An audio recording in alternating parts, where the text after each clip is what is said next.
And what is your position? I am principal at Ansted Middle School. Gotcha. How long have you been principal at Ansted Middle School? Actually, I came in October.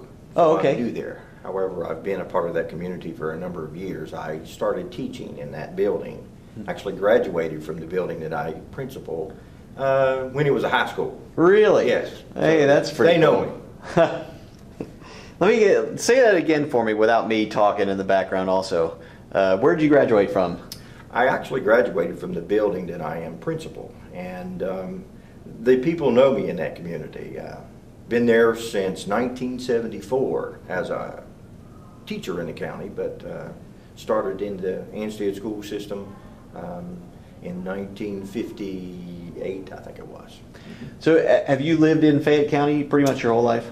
Yes, except for one stint of about 8 years. Okay. Yeah. Terrific. Hey,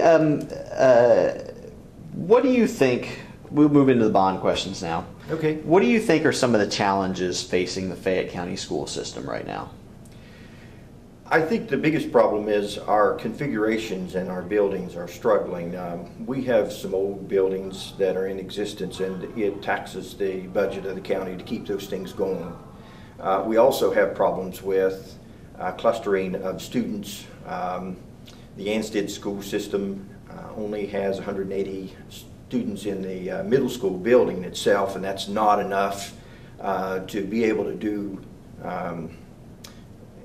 great things with what you've got to work with. You only get so much money, and if you're using your money to keep the buildings going and keep the staff, the skeleton staff you have to have in place in order to run the curriculum, then that doesn't leave a whole lot to solve problems. And there's our struggle.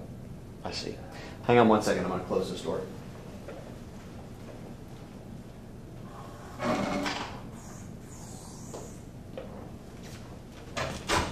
Cool. Right back into it. Okay. How do conditions like that affect your students?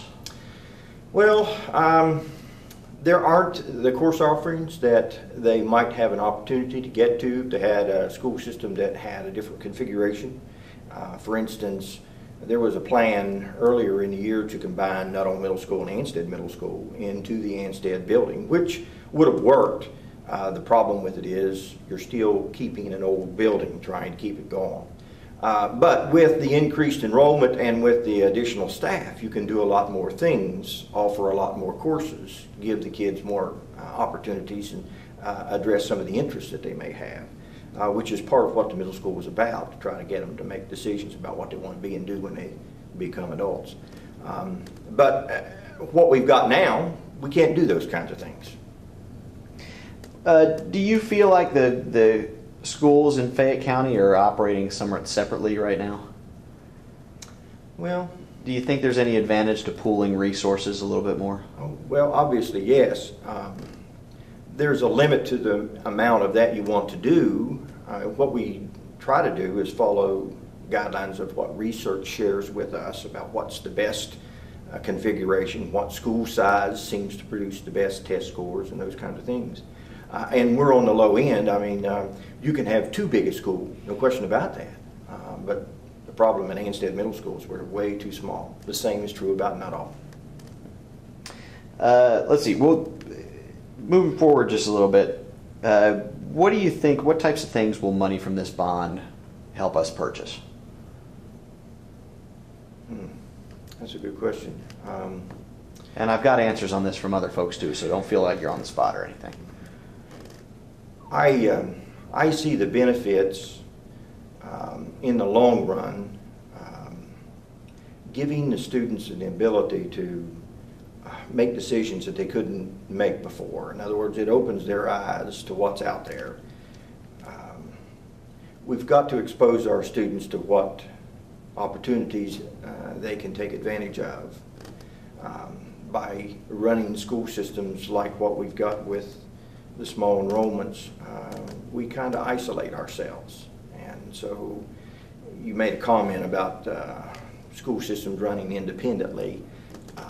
We tend to do that because we all have the same kind of problem. No one's got a solution to it because of the fact that there's nothing you can do. And so we just kind of motor along the best we can.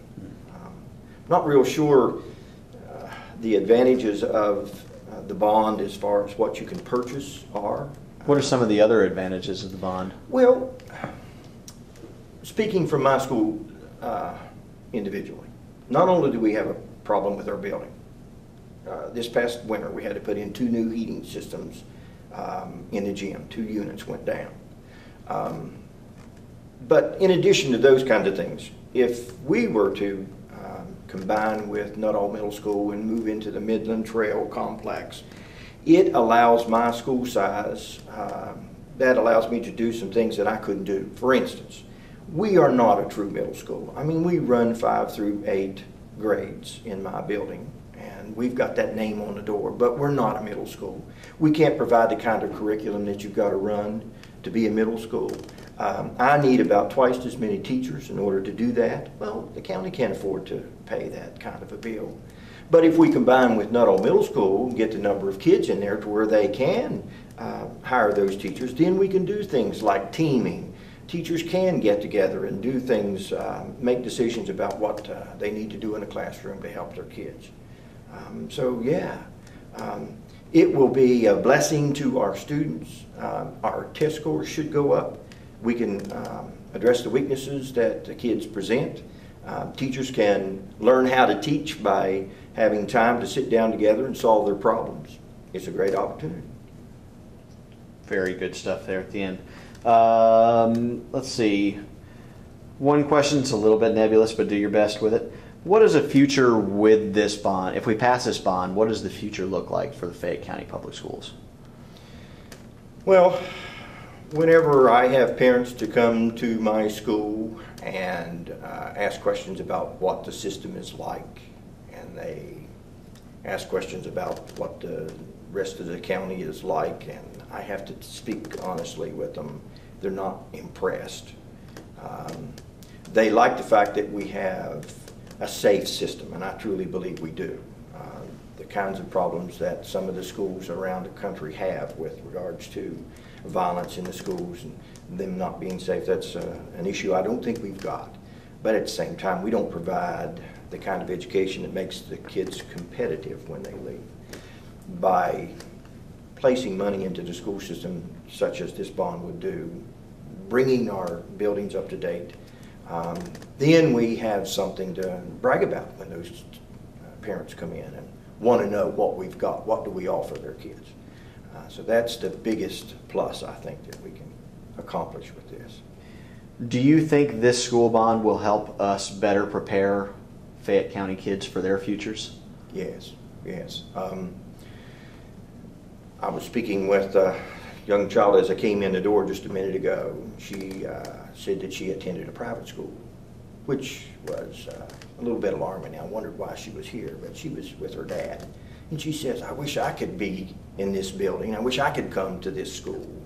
And if this school has a good opening, if we don't have any problems like, you know, how construction can be, sewer system might not work, you know, and then you got sewer gas in the building. If things like that don't happen, it creates a positive reflection to all of those that are in our system that still run in the old buildings, and the parents of those schools are going to say, we would like to see these kinds of things. And the way that happens is with such things as bonds being passed. Terrific.